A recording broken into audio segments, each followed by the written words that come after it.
পাকিস্তান না থাকলে বাংলাদেশের সৃষ্টি হতো না। মুহাম্মদ আলী জিন্নাহ জাতির পিতা। শুধু তাই নয়, উর্দু গান কবিতায় ঢাকায় পালিত হয়েছে পাকিস্তানের জাতিজনক মুহাম্মদ আলী জিন্নাহর ৭৬তম মৃত্যুবার্ষিকী।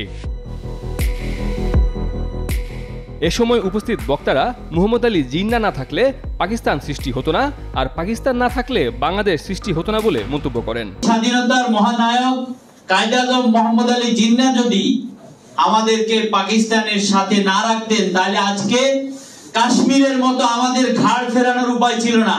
জাতীয় প্রেস ক্লাবের তোফাজ্জল হোসেন মানিক মিয়া হলে পাকিস্তানের জাতির পিতা মুহাম্মদ আলী জিন্নাহর ৭৬তম মৃত্যুবার্ষিকী স্মরণে এসব কথা বলেন বক্তারা। পাকিস্তান সৃষ্টি হয়েছিল এবং সেটা পরবর্তীতে বিভিন্ন কারণে বিভিন্ন মিথ্যা অভিযোগের উপরে আমাদের এই বাংলাদেশ নাম হয়েছে ১৯৭১ সাল থেকে। অনুষ্ঠানে জিন্নাহকে নিয়ে একটি উর্দু কবিতা পাঠ করেন জাফরুল হক জাফর। বাংলাদেশে অধ্যয়নরত দুইজন পাকিস্তানি শিক্ষার্থী মোহাম্মদ তাহির ও কামরান আব্বাস জিন্নাহকে নিয়ে উর্দুতে গান পরিবেশন করেন।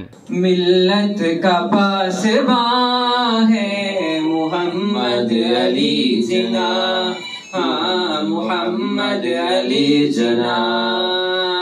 এ সময় অনুষ্ঠানে ঢাকায় নিযুক্ত পাকিস্তানের হাই কমিশনার প্রধান অতিথি হিসেবে উপস্থিত থাকার কথা থাকলেও তিনি আসেননি।